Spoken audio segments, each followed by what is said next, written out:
क्या आप विश्वास करेंगे अगर मैं आपसे कहूं कि दुनिया का छठा देश लगभग पूरी तरह से खाली है? जी हाँ, मैं बात कर रहा हूं ऑस्ट्रेलिया की। जरा इस नक्शे को देखिए, साइज में यह अमेरिका जितना है, लेकिन इसकी आबादी सिर्फ 2.6 करोड़। यानी हमारे देश के एक शहर दिल्ली या मुंबई की आबादी पूरे ऑस्ट्रेलिया महाद्वीप से ज्यादा हो सकती है। हैरानी की बात यह है कि ऑस्ट्रेलिया के 85% से 90% लोग समुद्र किनारे कोस्टलाइन से सिर्फ 50 किलोमीटर के दायरे में रहते हैं। अगर आप ऑस्ट्रेलिया के बीचों बीच रुके हो सकता है कि आपको अगले 100 से 200 किलोमीटर तक कोई इंसान ही न मिले। क्यों एक इतना विशाल देश वीरान है? क्या वहां कोई श्राप है या जियोग्राफी का कोई खेल? आज के इस वीडियो में हम जानेंगे कि आखिर ऑस्ट्रेलिया 95% खाली क्यों है। इस खालीपन की सबसे बड़ी वजह छिपी है इसके नक्शे में। ऑस्ट्रेलिया के पूर्वी तट पर एक विशाल पर्वत श्रृंखला है जिसे कहते हैं ग्रेट डिविडिंग रेंज। जब समुद्र से नमी वाली हवाएं आती हैं तो यह पहाड़ उन्हें रोक लेते हैं। नतीजा, सारी बारिश इसी तटीय इलाके में हो जाती है। सिडनी, मेलबर्न, ब्रिस्बेन, ये सब हरे भरे शहर यहीं बसे हैं। लेकिन जैसे ही आप इन पहाड़ों को पार करके पश्चिम की तरफ बढ़ते हैं, बारिश गायब हो जाती है। ऑस्ट्रेलिया का लगभग 70% हिस्सा रेगिस्तान है, जिसे दुनिया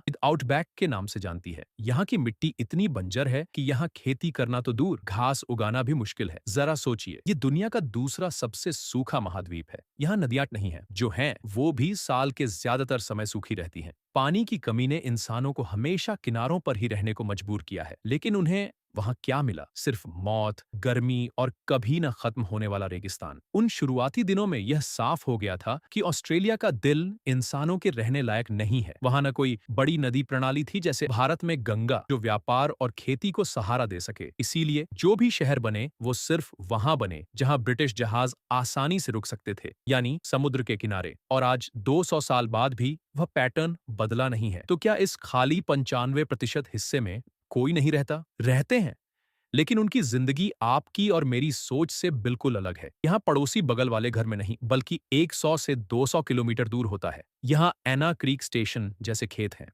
आपको जानकर हैरानी होगी कि एना क्रीक स्टेशन इकलौता ऐसा फार्म है जो इजराइल देश से भी बड़ा है। जी हाँ, एक खेत, एक देश से बड़ा। लेकिन वहां काम करने वाले लोग मुट्ठी भर है। यहाँ लोग कार से नहीं बल्कि हेलीकॉप्टर से गाय चराते हैं। और यहाँ एक और अजीब चीज है, द डिंगो फेंस। दुनिया की सबसे लंबी बॉर्डर, जो चीन की दीवार से भी लंबी मानी जाती थी, इसे बनाया गया था जंगली कुत्तों को उपजाऊ जमीन से दूर रख। ये बॉर्डर ही असल में ऑस्ट्रेलिया को दो हिस्सों में बांटती है। एक तरफ इंसान और भेड़ बकरियां और दूसरी तरफ वीरान जंगली इलाका। आज ऑस्ट्रेलिया के सामने एक अजीब समस्या है। एक तरफ देश खाली पड़ा है और दूसरी तरफ सिडनी और मेलबर्न जैसे शहरों में जगह ही नहीं बची है। घर महंगे हो रहे हैं, ट्रैफिक बढ़ रहा है।